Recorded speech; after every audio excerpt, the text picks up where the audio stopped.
بسم اللہ الرحمن الرحیم۔ آپ نے کبھی سوچا ہے کہ قبلہ اول پر دوسروں کا قبضہ کیوں ہو گیا؟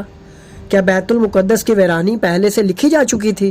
اور کیا آپ کو معلوم ہے کہ صدیوں پہلے امیر المومنین علی ابن ابی طالب علیہ السلام نے ان سب نشانیوں کی خبر دے دی تھی؟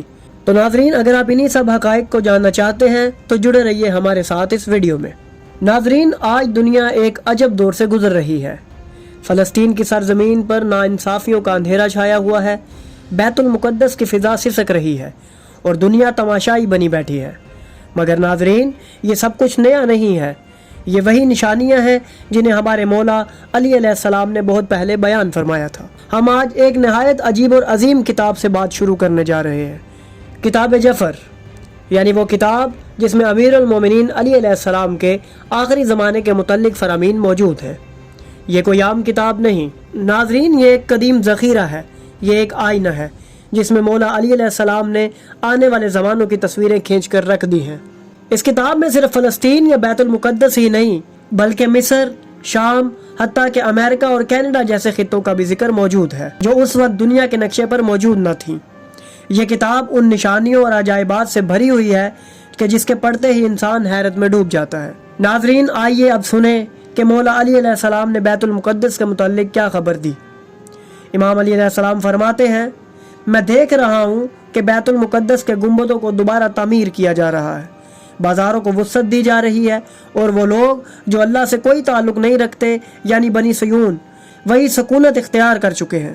وہ اپنی پرچم کشائی کرتے ہیں، اسے اپنی حکومت کا مرکز بناتے ہیں۔ ناظرین، کیا یہ منظر آج ہماری آنکھوں کے سامنے نہیں آ چکا؟ یہ سب کچھ اس پیش گوئی کی سچی تصویر ہے۔ امام محمد باقر علیہ السلام فرماتے ہیں، جب امام مہدی علیہ السلام ظہور کریں گے تو وہ بیت المقدس میں داخل ہوں گے، اسے پاک کریں گے، وہاں نماز قائم کریں گے اور اہل کتاب کو وہاں سے نکال کر قبلہ کو اس کی اصل عزت میں واپس لے آئیں گے۔ کتاب الکافی میں امام جعفر صادق علیہ السلام سے بھی روایت ہے، جب تم دیکھو کہ بنی اسرائیل نے بیت المقدس پر قبضہ کر لیا ہے تو سمجھ لو کہ قائم آل محمد حضرت امام مہدی علیہ السلام کا ظہور قریب ہے۔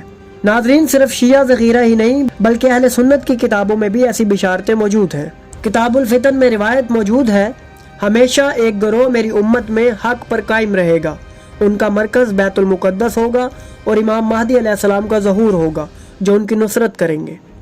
ایک اور روایت میں ملتا ہے، بیت المقدس کی حرمت پامال ہوگی، اس کی عزتیں روندی جائیں گی، لیکن اللہ اہل بیت میں سے ایک مرد کے ذریعے اسے پاک کر دے گا۔ ناظرین، آج ہم وہی دن اپنی آنکھوں سے دیکھ رہے ہیں۔ یہ کتابیں ہمیں خاموشی سے جھنجھوڑ رہی ہیں، مگر افسوس کہ ہم نے انہیں کھولا ہی کب تھا۔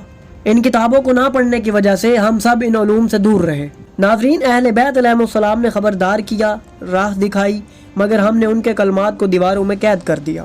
اگر ہم واقعی چاہتے ہیں کہ بیت المقدس کی عزت لوٹے، اگر ہم چاہتے ہیں کہ دنیا ظلم سے آزاد ہو، تو ہمیں پھر سے قرآن، اہل بیت علیہ السلام اور ان کے تعلیمات کی طرف لوٹنا ہوگا۔ ناظرین، یہ وقت بیداری کا ہے، یہ وقت واپسی کا ہے، یہ وقت اس چراغ کو روشن کرنے کا ہے جو اہل بیت علیہ السلام نے ہمیں دیا تھا۔ اور اگر آپ کو ہماری یہ کاوش پسند آئی تو ہماری ویڈیو کو لائک کریں، ہمارے چینل کو سبسکرائب کریں اور بیل آئیکن کو بھی دبا دیں تاکہ آپ کو ہماری آنے والی مزید ویڈیوز ملتی رہیں اور آپ علم سے مستفید ہوتے رہیں۔